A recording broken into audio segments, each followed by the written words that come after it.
నమస్కారం. పశ్చిమ గోదావరి జిల్లా తాడేపల్లిగూడెంలో గల జాతీయ సాంకేతిక విద్యా సంస్థ ఏపీ ఎన్ఐటి నిట్లో స్వామి వివేకానంద జయంతిని పురస్కరించుకుని ఆదివారం జాతీయ యోజన దినోత్సవం నిర్వహించారు. క్యాంపస్లోని పరిపాలనా భవనం వద్ద వివేకానందుని చిత్రపటానికి పూలమాలలు వేసి నివాళులర్పించారు.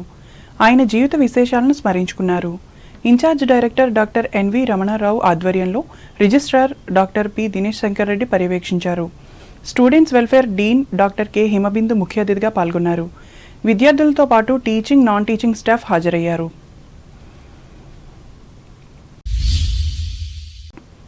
తాడేపల్లిగూడెం రూరల్ మండలం రామన్నగూడెం గ్రామంలో సంక్రాంతి సంబరాలతో ఆదివారం పండుగ వాతావరణం నెలకొంది.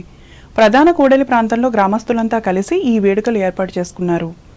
చిన్నారులను రాధాకృష్ణులుగా అలంకరించి గొబ్బెమ్మలు పెట్టి మహిళలు, యువతులు పాటలకు అనుగుణంగా అనుకరించారు. వివిధ రకాల గీతాలకు వేసిన నృత్యాలు అందరినీ అలరించాయి. రంగవల్లులు, గొబ్బెమ్మలతో పాటు కోడిపుంజులు, గంగిరెడ్లు, భోగిమంటలు వంటి చిత్రాలను ఏర్పాటు చేసి రంగురంగుల దుస్తులతో అందరూ పాల్గొనడం గ్రామంలో సంక్రాంతి శోభను తీసుకువచ్చింది.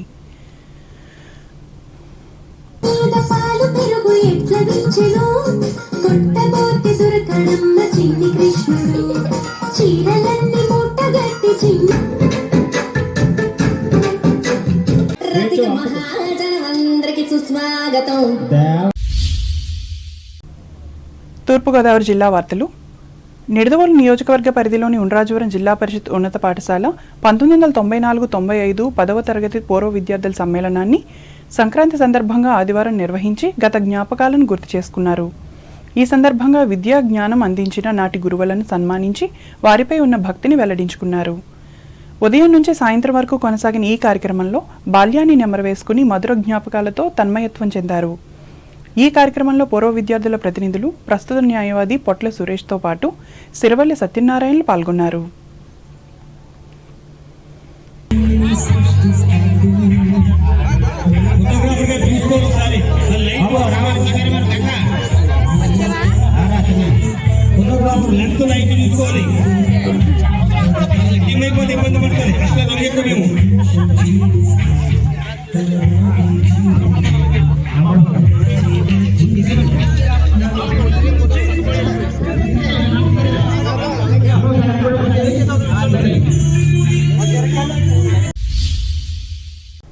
అంబేద్కర్ కోనసీమ జిల్లా వార్తలు.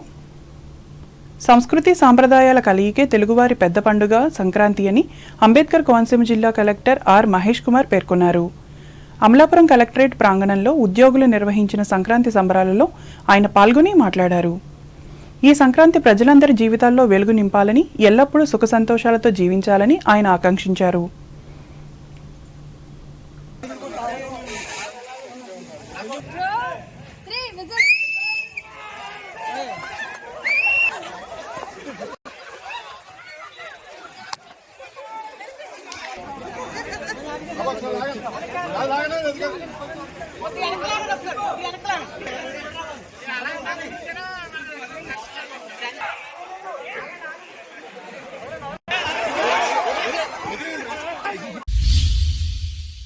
కోకోనట్ డెవలప్మెంట్ బోర్డుకు సంబంధించిన కార్యాలయాన్ని అనువుగా ఉన్న తమ ప్రాంతంలో ఏర్పాటు చేయాలని కొత్తపేట ఎమ్మెల్యే బండారు సత్యానందరావు ఆ బోర్డు చైర్మన్ను, అధికారులను కోరారు.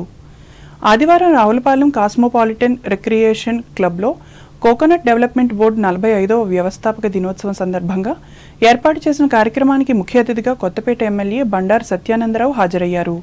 ఈ సందర్భంగా ఆయన మాట్లాడుతూ కొబ్బరి రైతులకు గిట్టుబాటు ధర మరింత ప్రోత్సాహకంగా ఉండేందుకు కేంద్ర రాష్ట్ర ప్రభుత్వాల సహకారంతో చర్యలు తీసుకోవాలని అన్నారు. కొబ్బరి పంటలకు కోనసీమ ప్రాంతం ప్రసిద్ధి చెందిందని, తద్వారా ఈ ప్రాంతాలలో కొబ్బరి ఉత్పత్తుల పారిశ్రామిక రంగంగా అభివృద్ధి చెందేందుకు బోర్డు కృషి చేయాలని ఆయన సూచించారు. ఈ కార్యక్రమంలో ఎమ్మెల్సీ కుడిపూడి సూర్యనారాయణ, అధికారులు, కూటమి నాయకులు, రైతులు పాల్గొన్నారు.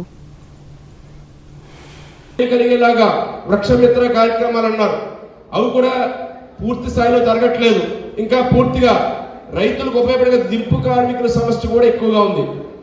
దానివల్ల ఏదైనా తీసినా ఖర్చు ఎక్కువ అధికమవుతూ ఉంది.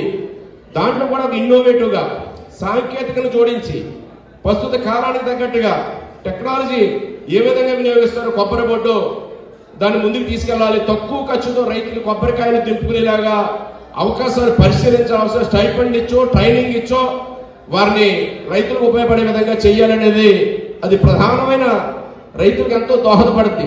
ఇక్కడ 100 రూపాయలకి 40 రూపాయలు ఖర్చుల కింద పోతున్నాయి. ఇందులో కనీసం ఖర్చు తగ్గించగలిగితే రైతుకు మేలు కలుగుతుంది అనేది ఆలోచన చేయాలని తెలియజేస్తూ ఉన్నాం. ఎందుకంటే నా చిన్నతనంలో నెలకు కొబ్బరి దింపు తీసేవాళ్ళం. ఈనాడు 3 నెలలకు కొబ్బరి దింపు, సంవత్సరాలు 4 దింపులు 5 దింపులు. కాయలు కూడా అనుకున్న రీతిలో లేని పరిస్థితి. దింపు కార్మికులు లేక కొబ్బరి దింపులు కూడా తీయలేనటువంటి పరిస్థితి. ఇవన్నీ కూడా రైతులు ఎదుర్కొంటున్న ఇబ్బందులుగా తెలియజేస్తూ రాజోల్ నియోజకవర్గంలోని మల్కిపురంలో ఉన్న ఎల్ఎస్ ల్యాండ్మార్క్లో ఉచిత సంతాన సాఫల్య ఐవీఎఫ్ శిబిరాన్ని ఆదివారం నిర్వహించారు. ఈ శిబిరంలో హైదరాబాద్కు చెందిన ప్రముఖ ఇన్ఫర్టిలిటీ వైద్య నిపుణురాలు డాక్టర్ దుర్గా పూర్ణిమ పాల్గొని తమ సేవలందించారు. పరిసర ప్రాంతాల నుండి తరలివచ్చిన సుమారు 45 మంది జంటలకు వైద్య పరీక్షలు నిర్వహించి సంతానం కలగడానికి పలు సూచనలు సలహాలు ఇచ్చారు. ఈ సందర్భంగా ఆమె మాట్లాడుతూ తాను జన్మించిన ప్రాంతానికి సేవ చేయాలనే సంకల్పంతో ఉచిత శిబిరం నిర్వహించినట్లు తెలిపారు. ఈ ప్రాంత ప్రజలకు అందుబాటులో ఉండి వారికి అవసరమైన వైద్య సహాయం అందిస్తానని వివరించారు. ఈ శిబిరం నిర్వహించేందుకు సహకరించిన మల్కిపురం రోటరీ క్లబ్కు ఆమె ధన్యవాదాలు చెప్పారు. ఈ కార్యక్రమంలో మరొక వైద్యులు చారి హరికాంత్, టెక్నీషియన్ ఏ ప్రదీప్ కుమార్, నిర్వాహకులు బిషం హరీష్ రెడ్డి, దుర్గా జయంతులు పాల్గొన్నారు. మనం చేయాలనే ఉద్దేశంతో ఈ రోజు మల్కీపురంలో మేము ఉచిత సంతాన సాఫల్య శిబిరాన్ని నిర్వర్తించాము. ఇక్కడ ఒక 35 మందికి పైగా కపుల్స్ వచ్చి వాళ్ళ అపోహలని దూరం చేసుకున్నారు. ఐవీఎఫ్ గురించి ఎంతో మందికి అవగాహన కల్పించినందుకు నేను చాలా సంతోషిస్తున్నాను. ఇలాంటి శిబిరాన్ని ముందు ఎన్నో ఇక్కడ రోటరీ క్లబ్ కూడా మాకు చాలా సహకరించింది. ఈ శిబిరానికి వీళ్ళ అసోసియేషన్తో ఇంకా కమింగ్ ఇయర్స్లో ఎన్నో శిబిరాన్ని అవగాహన శిబిరాన్ని నిర్వర్తించాలని చాలా అనుకుంటున్నాము. Thank you. వార్తలు ముగించే ముందు ముఖ్యాంశాలు మరోసారి. నమస్కారం, టీసీఎన్ న్యూస్కి స్వాగతం. ముందుగా ముఖ్యాంశాలు. రాష్ట్ర అభివృద్ధికి అధికారులను పరుగులెత్తిస్తున్న ముఖ్యమంత్రి నారా చంద్రబాబు నాయుడు, పాలకులలో పేర్కొన్న రాష్ట్ర మంత్రి డాక్టర్ నిమ్మల.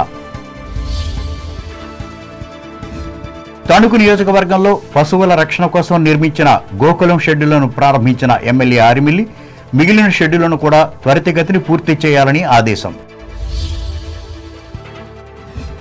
తణుకులో ఘనంగా స్వామి వివేకానంద జయంతి వేడుకలు, విగ్రహానికి పూలమాలలు వేసి నివాళులర్పించిన ప్రజా వైద్యులు రామబ్రహ్మం.